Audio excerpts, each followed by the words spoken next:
नमस्कार दोस्तों, welcome to study IQ. दोस्तों, आज हमने देखा कि पंजाब सरकार के एक मंत्री को कैबिनेट से बर्खास्त कर दिया गया। इतना ही नहीं, उनके खिलाफ एक एफआईआर दर्ज कराई जाती है और उन्हें जेल तक भेज दिया जाता है। वजह थी पंजाब सीएम के सामने एक कॉल रिकॉर्डिंग का आना, जिसमें ये मंत्री रिश्वत मांगते हुए सुनाई दे रहे हैं। सवाल ये उठता है कि क्या ये call recordings court of law में एक एडमिसिबल एविडेंस होती हैं, यानी कि क्या इनको एक सबूत के तौर पर कोर्ट में एक्सेप्ट किया जाता है। हम अक्सर आम जिंदगी में भी देखते हैं कि हम कई लोगों की कॉल्स को रिकॉर्ड करने की कोशिश करते हैं जहां हमें लगता है कि वह व्यक्ति हमारे साथ गलत कर सकता है। आज की अपनी इस वीडियो में हम इसी मुद्दे पर चर्चा करेंगे और देखेंगे कि कानून इस पूरे विषय पर क्या कहता है एंड ऑनरेबल सुप्रीम कोर्ट ने इस पूरे मुद्दे पर अपनी क्या क्या जजमेंट्स दी हैं। Welcome to study IQ. My name is Chand Kuba. आज की अपनी इस वीडियो को शुरुआत करने से पहले मैं आपको बताना चाहूंगा कि स्टडी आईक्यू आपके लिए लेकर आया है 15 से ज़्यादा स्टेट्स के जुडिशियल सर्विसेज कोर्सेज, जो कि बहुत ही कॉम्प्रिहेंसिव वे में डिज़ाइन किए गए हैं। सभी मेजर एंड माइनर लॉज आपको प्रोवाइड कराए जा रहे हैं, लोकल लॉज आपको प्रोवाइड कराए जा रहे हैं। करंट अफेयर्स, चाहे वो लीगल हो या फिर जनरल हो, जनरल करंट अफेयर्स डॉक्टर गौरव गर्ग के द्वारा आपको प्रोवाइड कराए जा रहे हैं।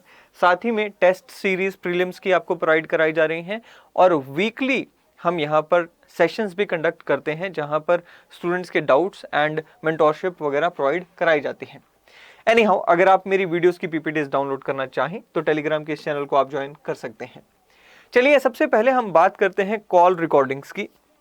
तो देखिए, कॉल रिकॉर्डिंग्स जो होती हैं basically these fall in the ambit of electronic records, और इलेक्ट्रॉनिक रिकॉर्ड्स को कहीं भी एविडेंस एक्ट में डिफाइन नहीं किया गया है।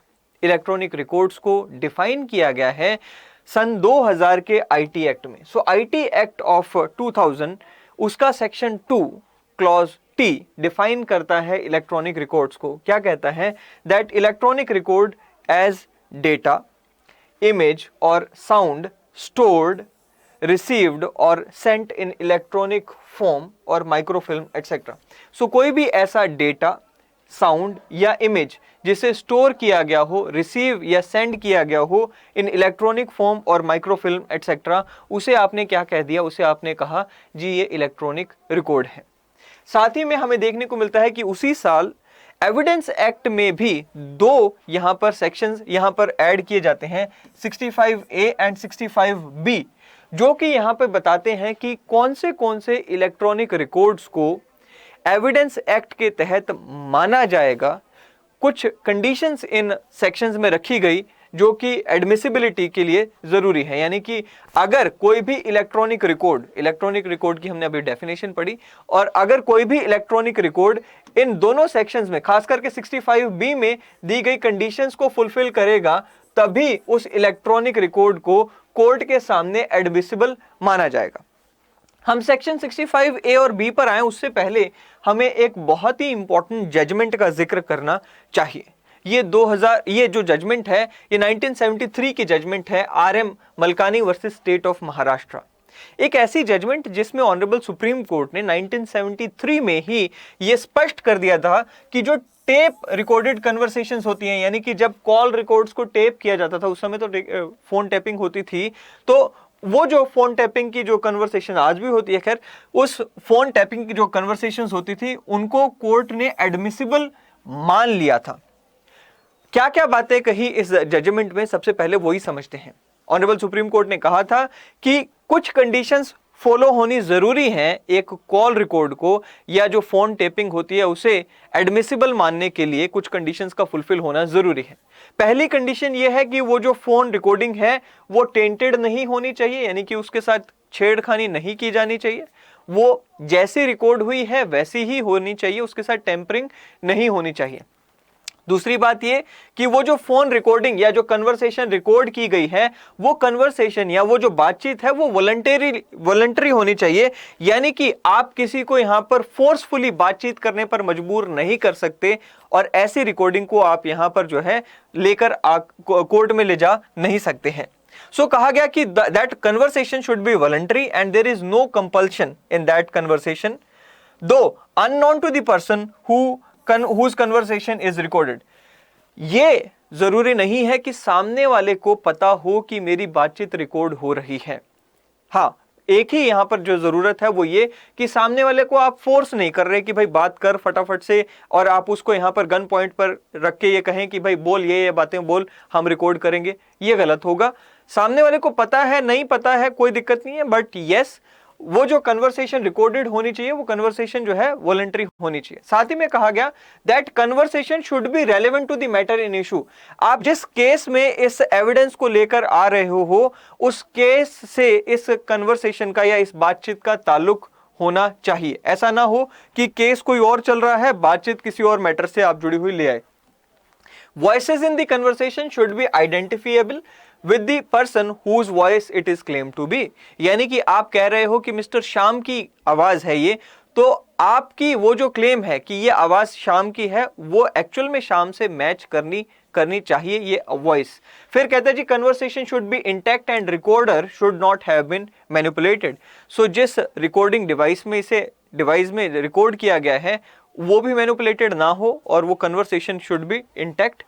SC held that it is comparable to the photograph of relevant incident। So उन्होंने ये भी कहा कि एक फोटोग्राफ होती है, अगर एक फोटो को हम एक एविडेंस के रूप में ले सकते हैं तो क्यों हम कॉल को एक एविडेंस के रूप में नहीं ले सकते। उन्होंने ये भी कहा कि ये डेफिनेटली यूज की जा सकती है। अब आते हैं 65B पर। देखिए section 65B of evidence act, इसमें कई सारी कंडीशंस इंपोज की गई हैं एक एविडेंस को या एक इलेक्ट्रॉनिक एविडेंस को एक्सेप्टेबल बनाने के लिए। ये कंडीशंस उस डिवाइस पर भी इंपोज की गई हैं जिसके द्वारा आप ये इलेक्ट्रॉनिक एविडेंस प्रोड्यूस कर रहे हो, और उस इंफॉर्मेशन पर भी इंपोज की गई हैं जिसको आप सबूत के तौर पर कोर्ट के सामने लेकर आना चाहते हो। सबसे पहले हम कुछ कंडीशंस देख लेते हैं क्या क्या कंडीशंस हैं। कहते हैं जी the computer source containing the information which is being produced as evidence must have been in regular use। देखिए आप जिस कंप्यूटर सोर्स का डेटा कोर्ट के सामने इलेक्ट्रॉनिक एविडेंस के रूप में लेकर आना चाह रहे हो वो कंप्यूटर सोर्स हमेशा रेगुलर यूज में होना चाहिए। ऐसा नहीं है कि पिछले कई सालों से वो कंप्यूटर जो है या जो भी डिवाइस है, चाहे वो फोन है या कंप्यूटर है, वो यूज नहीं हो रहा था, अचानक से आप उसको इस्तेमाल करना शुरू करते हो, उससे डेटा यहां पर उसको इस्तेमाल करते हो। ऐसा नहीं होना चाहिए। The kind of information contained in the electronic record must have been originally और regularly fed into the computer. So again computer भी रेगुलर यूज में होना चाहिए, उसमें वो जो इंफॉर्मेशन आप इस्तेमाल कर रहे हो वो भी उसमें रेगुलर फेड इन की जानी चाहिए। The computer was operational properly throughout the significant period of the time for which it has been under use। अब ये सभी जो कंडीशंस हैं कि भाई कंप्यूटर अच्छे से मेंटेन्ड होना चाहिए, या जो डिवाइस है जिससे आप वो इंफॉर्मेशन रिकॉर्ड कर रहे हो या जिस डिवाइस की इंफॉर्मेशन को आप इस्तेमाल कर रहे हो as an evidence in court, वो प्रॉपर होना चाहिए, ऑपरेशनल होना चाहिए, इस्तेमाल में होना चाहिए। ये सभी क्यों कंडीशंस पुट की गई हैं? तो लॉजिकली ये कंडीशंस इसीलिए पुट की गई हैं कि भाई देखिए मशीन है, मशीन अगर इस्तेमाल नहीं होगी तो खराब होगी, और यहां पर वही लॉजिक समझ आता है कि भाई जो भी इंफॉर्मेशन आप लेकर आ रहे हो वो एक्यूरेट हो। इसके लिए जरूरी है कि जो डिवाइस से वो इंफॉर्मेशन प्रोड्यूस हो रही है वो भी एक्यूरेट होना चाहिए। आप अगर फोन की कॉल भी रिकॉर्ड कर रहे हो तो जो रिकॉर्डर है वो एक्यूरेट होना चाहिए। साथ ही में यहां पर और क्या क्या बातें कही हैं। कहता है जी according to section 65B clause 4, ये एक इंपॉर्टेंट है। कहता है जी if the evidence is adduced before a court under this section, यानी कि 65A या 65B के तहत अगर आप किसी इलेक्ट्रॉनिक एविडेंस को कोर्ट के सामने लेकर आ रहे हो, then a certificate stating the following needs to be furnished. So उसके साथ आपको एक कुछ कंडीशंस बताई गई है कि भाई उन्हें फुलफिल करता हुआ एक सर्टिफिकेट भी जोड़ना होगा। फॉर एग्जाम्पल मैंने कोई कॉल रिकॉर्ड की एक पेन ड्राइव में मैंने उसको स्टोर किया और उस पेन ड्राइव को मैं कोर्ट के सामने पेश कर रहा हूं। अब इस पेन ड्राइव को जब मैं कोर्ट के सामने पेश कर रहा हूं तो इसके साथ मुझे एक सर्टिफिकेट अटैच करना होगा जिसमें मैं कुछ एफिडेविट की तरह यहां पर डिक्लेरेशंस करूंगा। क्या क्या डिक्लेरेशंस है? सबसे पहले तो मैं यहां पर बताऊंगा कि भाई describing the manner in which the electronic record was produce, कि किस तरह से इलेक्ट्रॉनिक रिकॉर्ड को प्रोड्यूस किया गया था। Identifying the electronic record containing this statement, so वो इलेक्ट्रॉनिक रिकॉर्ड जो मैं प्रोड्यूस कर रहा हूं उसकी आइडेंटिटी दूंगा कि ये क्या डिवाइस में मैं प्रोड्यूस कर रहा हूं, क्या इसकी स्टोरेज कैपेसिटी है, etcetera etcetera. Furnishing the particulars of the device involved in the production of that record, so जिस डिवाइस से लेट्स से मैंने कॉल रिकॉर्ड किया अपने फोन से, किसी और के साथ मैं बात कर रहा था, अपने फोन पे मैंने कॉल रिकॉर्ड किया, तो मैं अपने फोन की भी डिटेल्स दूंगा कि मेरा कौन सा फोन है, उसमें मैंने कौन सा डिवाइस कौन सा सॉफ्टवेयर इस्तेमाल करके मैंने कॉल रिकॉर्ड किया वगैरह वगैरह। उसके बाद कहता है जी must be signed by a person occupying a responsible official position in relation to the operation of relevant device. So ये सारी कंडीशंस को फुलफिल करते हुए मैं उस रिकॉर्ड के साथ एक एफिडेविट चिपकाऊंगा, जिसको मैं कोर्ट के सामने इलेक्ट्रॉनिक एविडेंस के रूप में या इलेक्ट्रॉनिक रिकॉर्ड के रूप में पेश कर रहा हूं। अब अनवर पीके वर्सेस पीके बशीर का एक 2014 का एक केस है, उसमें भी एक बात को स्पष्टीकरण दिया गया है। वो क्या बात है समझ लेते हैं।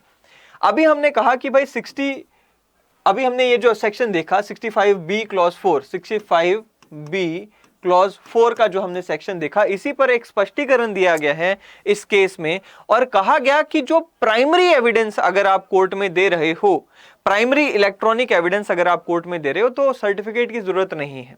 फॉर एग्जाम्पल, मैंने अपने फोन में आपसे बात की और उसको मैंने रिकॉर्ड कर लिया, कॉल को मैंने रिकॉर्ड कर लिया।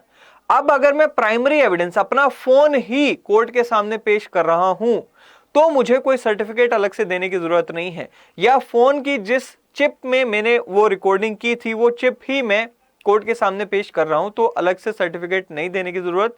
हां, अगर मैं इसे सेकेंडरी एविडेंस के रूप में दे रहा हूं, मैंने फोन रिकॉर्डिंग की, फोन में अपने में रिकॉर्डिंग की, उसे कॉपी करा एक पेन ड्राइव में, और वो पेन ड्राइव मैं कोर्ट के सामने दे रहा हूं, तो उस पेन ड्राइव के साथ ये सर्टिफिकेट मुझे देना अनिवार्य है। सो सेकेंडरी अगर एविडेंस में यहां पर दे रहा हूं, तो मुझे यहां पर ये सर्टिफिकेट देना अनिवार्य है, जिसमें अभी हमने देखा कि वो सारी डिटेल्स आपको फर्निश करनी है। लेकिन अगर मैं प्राइमरी एविडेंस, जिस रिकॉर्डिंग डिवाइस पर मैंने रिकॉर्डिंग करी, अगर मैं वही कोर्ट को दे रहा हूं, तो अलग से कोई सर्टिफिकेट देने की जरूरत नहीं है। चलिए, ये तो हमने देखा कि क्या हमारे जो कॉल रिकॉर्ड्स होती हैं ये एडमिसिबल हैं, तो डेफिनेटली इसका आंसर निकल कर आता है कि these are admissible in the court of law. But the thing is कि कोर्ट ने भी यहां पर कई चीजें स्पष्ट की हैं। पहली बात तो ये कि यहां पर हम रेलेवेंस ऑफ द एविडेंस देखेंगे कि वो एविडेंस जो है वो रेलेवेंट कितना है। सो मेन मुद्दा यही है कि भाई वो रेलेवेंस है कि नहीं, क्या जरूरत है उस एविडेंस की, कितनी जरूरत है उस एविडेंस की, नहीं है या बहुत कम जरूरत है तो शायद ना भी उसे एक्सेप्ट किया जाए। खैर, आपको इस वीडियो के बारे में क्या विचार हैं वो आप कमेंट सेक्शन में जरूर बताइएगा। और अगर आप यूपी एपीओ की टेस्ट की तैयारी कर रहे हैं, तो आपके लिए टेस्ट सीरीज स्टडी आईक्यू लेकर आया है, उसको आप लाभ उसका उठा सकते हैं। टेस्ट आईक्यू पर आप विजिट कर सकते हैं। अगली वीडियो में फिर एक बार मिलेंगे दोस्तों। Till then thank you and have a great day ahead.